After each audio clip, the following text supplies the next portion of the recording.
programme-là est un programme conçu et piloté par l'Institut Mukto Institute et il est soutenu par l'ambassade des États-Unis.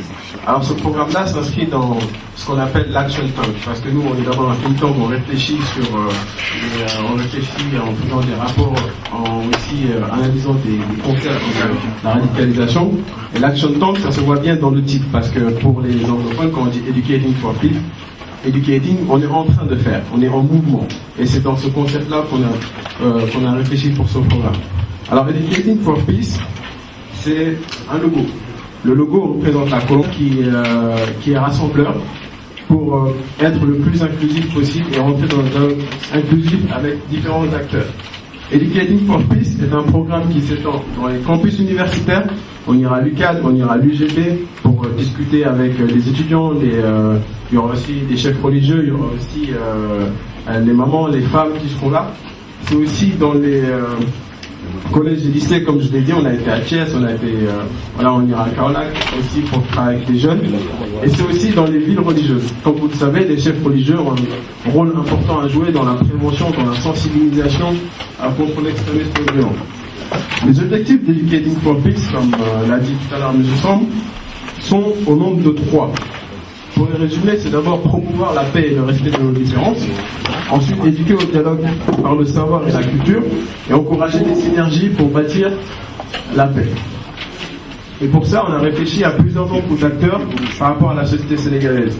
On s'est dit que les acteurs sont d'abord les chefs religieux, comme je l'ai dit, qui ont un rôle important à jouer dans la prévention, dans la sensibilisation, et aussi qui sont vus comme des stabilisateurs de la société sénégalaise. C'est aussi Mother for Peace, représenté ici par Madame Tal. Mother for Peace, c'est qu'on a réfléchi par rapport aux mamans.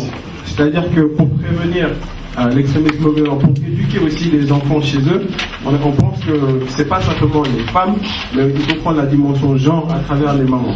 Et c'est aussi les autorités académiques et les étudiants.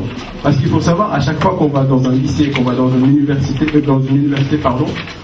ce sont les étudiants qui prennent les initiatives. Et nous, on les suit, on les pilote, et on voit tous ensemble avec les autorités académiques ce qu'on peut faire. D'ailleurs, c'est pour ça, à chaque action, on passe par l'inspection d'académie, les directeurs d'université. Mais c'est surtout qu'on ne veut pas venir pour dire « Ah, on va vous proposer ça ». On veut d'abord accompagner, guider, et aussi, on va dire, promouvoir ce qui est fait dans ces universités-là et dans ces écoles. Alors, les actions. Educating for Peace, c'est avant tout l'art, les arts et la paix.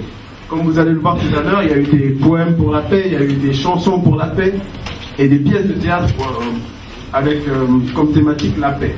C'est aussi, comme vous le savez, le sport a changé beaucoup de choses dans le monde, dans plein de pays. C'est aussi par le sport. Et pour cela, on a pensé à une course de la paix. C'est à Kaolack, avec 3 lycées. Badjojo et le lycée Abdalias et le collège P12.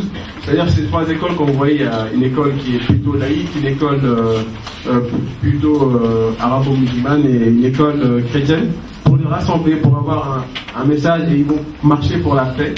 C'est aussi des débats autour de la paix dans les universités, avec des séminaires sur la cohésion sociale, les actions de sensibilisation de Mother for Peace qui nous accompagnent partout où on va, dans les écoles, dans les lycées et dans les universités.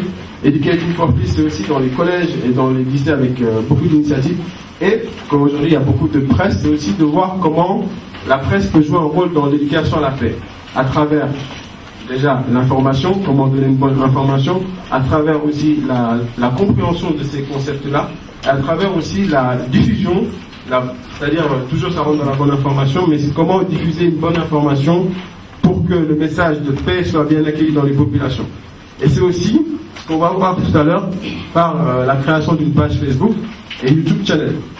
YouTube Channel, ça sera une chaîne pour promouvoir des messages de paix sur YouTube et sur Facebook, parce qu'on pense que c'est une plateforme où il y a beaucoup de jeunes, aujourd'hui Internet, qui se radicalisent par Internet. Il y a aussi l'exploitation avec le Darknet des groupes djihadistes et aussi ISIS. Donc c'est très important pour aussi un autre message, pour offrir aux jeunes un autre message de paix et sur la cohésion sociale, sur l'éducation. En gros, voici le programme Educating for Peace en 5 minutes, je pense. Donc merci beaucoup de votre attention et bonne cérémonie avec la présentation du panel et le film à la fin.